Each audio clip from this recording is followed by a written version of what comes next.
السلام علیکم. خوش آمدید کہتی ہوں آپ کو ہمارے late night horror stories YouTube channel پہ. شروع کرتے ہیں آج کی ایک اور پراسرار کہانی. آج آفس سے واپسی پر ایک پارک کے باہر بینچ پر بیٹھ کر وہ بہت روئی تھی. آج اس کے مینیجر نے اس کو روز کی طرح بہت برا بھلا کہا تھا. ہانیہ کے والد کی وفات کے بعد اس کی ماں کی طبیعت بہت ناساز رہنے لگی تھی، جس کی وجہ سے گھر کی اکلوتی بیٹی پر گھر کے کام کے ساتھ ساتھ گھرداری بھی آن پڑی تھی. وہ اکثر گھر کے کام کرتے کرتے آفس دیر سے پہنچتی تھی، جس پر اس کو بہت باتیں سننی پڑتی تھی. لیکن آج اس کو وارننگ مل گئی تھی کہ اگر کل سے وہ دیر سے آئی تو اس کو نوکری سے نکال دیا جائے گا. وہ جتنا بھی جلدی کر لے اسے معلوم تھا کہ وہ آفس 8 بجے نہیں پہنچ سکتی تھی. وہ 4 بجے اٹھتی تھی. گھر کے کام مکمل کرنے کے بعد وہ تیار ہو جاتی تھی. وہ کبھی اپنی ماں کو نیند سے نہیں جگاتی تھی جب تک کہ وہ خود نہ اٹھے، کیونکہ اسے معلوم تھا کہ بیماری میں اس کی ماں رات کو ٹھیک سے سو نہیں پاتی تھی.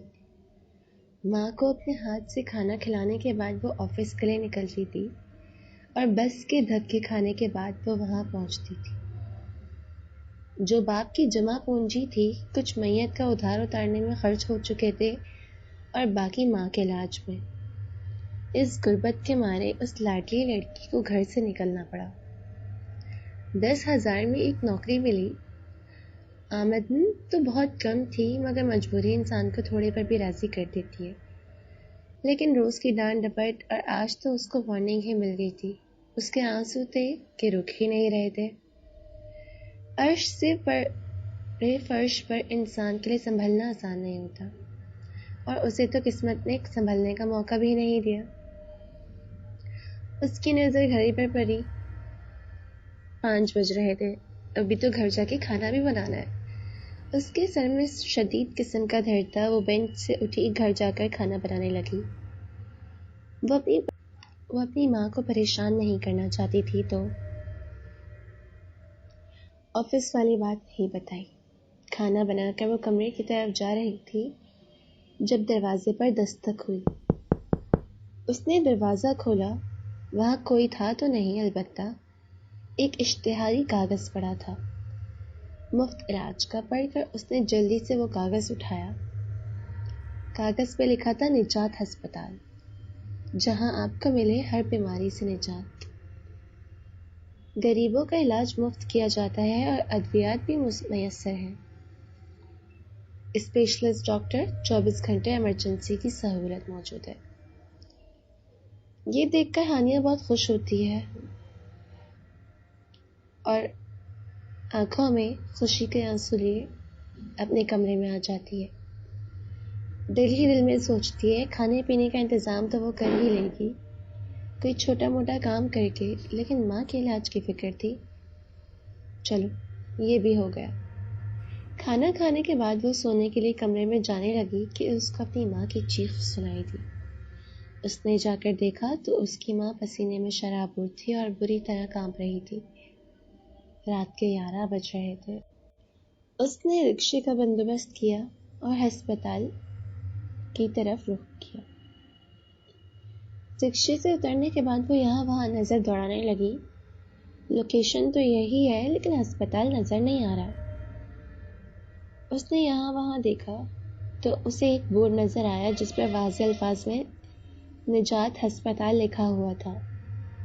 وہ اپنی ماں کو اس طرف لے آئی. کاؤنٹر پر آ کر اس نے ادھر ادھر دیکھا تو کوئی نہیں تھا.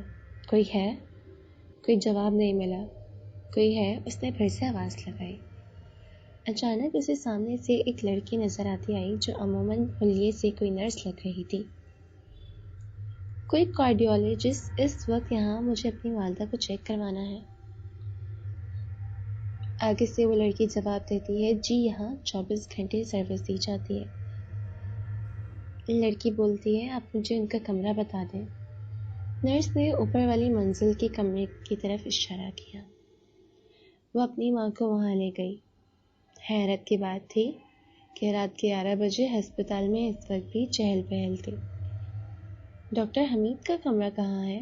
اس نے ایک آدمی سے پوچھا جس نے ہاتھ سے نکڑ والے کمرے کی طرف اشارہ کیا. اوکے تھینکس کہہ کے لڑکی آگے بڑھ گئی۔ ڈاکٹر نے کچھ معائنے کیے، بعد کی اس کی ماں کو داخل کرنے کہا کیونکہ 3 بجے اس کا آپریشن کرے گا۔ کاؤنٹر پر ایک فارم فل کرنے کے بعد ان کو 2 بیڈوں پر مشتمل کمرے میں جگہ دی گئی اور نرس اس کی ماں کو ڈرپ لگا کر چلی گئی۔ ہانیہ کی ماں جو اس وقت تکلیف سے تڑپ رہی تھی اب بہت بہتر محسوس کر رہی تھی۔ دوسرا بیڈ خالی تھا، ہانیہ وہاں لیٹ گئی۔ اس نے گھڑی دیکھی، 1 بج رہا تھا۔ اس کی آنکھ لگ گئی۔ اچانک ہانیہ کو شدید پیاس کا احساس ہوا۔ اس نے گھڑی دیکھی، 1:30 بج رہا تھا۔ اس نے اپنی ماں کی طرف دیکھا جو کہ سو رہی تھی۔ وہ کمرے سے باہر نکل گئی۔ حیرت کی بات یہ تھی جہاں کچھ دیر پہلے اتنی رونق تھی وہاں ابھی کوئی بھی نہیں تھا۔ کوریڈور بالکل خالی تھا۔ اس نے سوچا شاید سب اپنے کمروں میں ہوں۔ اس نے ایک دروازہ کھولا تو وہ کانپنے لگی۔ ایک عورت کی لاش پڑی تھی۔ اس کو وہ جانتی تھی کیونکہ ان دونوں نے اکٹھے ہی فارم فل کیا تھا۔ وہ اپنی بہن کے ساتھ آئی تھی جس کو دماغ کا کینسر تھا۔ اس عورت کا جسم خون میں لت پت ہسپتال کے بستر پر پڑا تھا۔ وہ آگے بڑھی تو اس کی چیخ نکل گئی۔ ایک عورت کی آنتیں باہر نکل چکی تھی اور اس کا دل پاس ہی تکیے کے ساتھ پڑا دھڑک رہا تھا جیسے اس کو ابھی ابھی ہی مارا گیا ہو۔ اس کی آنکھیں نکالی جا چکی تھی۔ اس نے 7 والا بیڈ دیکھا تو اس کی بہن وہاں موجود نہیں تھی۔ ہانیہ نے بھاگ کر باقی کمرے دیکھے لیکن کوئی مریض نہیں تھا، نہ کوئی مریض کا سرپرست۔ وہ سمجھ گئی کہ کچھ گڑبڑ ہے کیونکہ سب کمرے بھرے ہوئے تھے، اسی وجہ سے تو ان کو اسپیشل کمرہ دیا گیا تھا۔ سب کدھر چلے گئے؟ تبھی اس کو کسی عورت کے چیخنے کی آوازیں آنے لگی۔ وہ اس طرف بھاگی جہاں سے آوازیں آ رہی تھی۔ آوازیں آپریشن تھیٹر سے آ رہی تھی۔ اس نے شیشے سے دیکھا تو اس کے پاؤں کے نیچے سے زمین نکل گئی۔ ڈاکٹر حمید اسی عورت کی بہن کو آری سے کاٹ رہے تھے۔ وہ جلدی سے اپنی ماں کے کمرے کی طرف بھاگی۔ اس کو اپنا گلا بہت خشک محسوس ہو رہا تھا۔ اس نے جلدی سے اپنی ماں کو اٹھایا اور کہا کہ اس کی حالت اب بہت بہتر ہے، ڈاکٹر نے آپریشن کینسل کر دیا ہے، اب وہ گھر جا رہے ہیں۔ وہ جلدی جلدی باہر کی طرف بھاگنے لگی۔ دل ہی دل میں وہ آیت الکرسی کا ورد کر رہی تھی کہ کسی طرح وہ اس مصیبت سے نکل جائے۔ وہ کاؤنٹر کے پاس پہنچ چکی تھی، وہاں کوئی بھی موجود نہ تھا۔ اوپر والی منزل سے ان کو آواز آئی، آپ مریض کو کہاں لے کر جا رہی ہیں؟ رکے۔ ایک نرس نیچے بھاگ رہی تھی۔ ہانیہ نے رفتار اور تیز بڑھا دی۔ وہ جلدی جلدی سڑک کی طرف بھاگے کہ وہاں ایک ٹیکسی دکھائی دی۔ وہ اس پر سوار ہو گئی۔ وہ بری طرح کانپ رہی تھی اور اس کی آنکھوں سے آنسو نکل رہے تھے۔ اس کی ماں واپس نیند میں جا چکی تھی، شاید اس ڈرپ کا اثر تھا۔ پانی دے دیں پلیز، اس نے ڈرائیور سے کہا، جس نے ایک پانی کی بوتل اس کی طرف بڑھا دی۔ کوئی مسئلہ ہے؟ ڈرائیور نے پوچھا۔ ہانیہ نے سب کچھ اس کو بتا دیا۔ ڈرائیور کہنے لگا، یہ اسپتال تو عصیب زدہ ہے، یہاں ایک بہت اچھا میڈیکل اسپیشلسٹ ہوتا تھا، بڑے بڑے لوگ اس کے پاس علاج کو آتے تھے۔ ایک دن اس پر کسی عصیب نے قبضہ کر لیا اور اس نے اپنے سارے مریضوں کو قتل کر دیا اور خود بھی خودکشی کر لی۔ بہت سارے لوگوں نے اس اسپتال کو دوبارہ چلانے کی کوشش کی لیکن وہ عصیب یہاں قابض ہو چکے ہیں، وہ کسی کو نہیں رہنے دیتے۔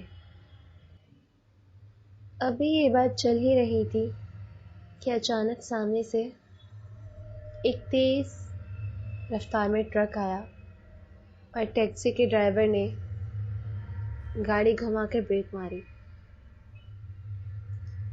جیسے ہی بریک لگی ہانیہ کی آنکھ کھل گئی۔ ہانیہ کی آنکھ کھلی تو وہ دھنگ رہ گئی۔ اس نے دیکھا کہ اس کی ماں جو برابر میں لیٹی ہوئی تھی اب وہ ٹکڑوں میں پڑی ہوئی ہے اور ڈاکٹرز اب آرے لے کر اس کی طرف بڑھ رہے ہیں۔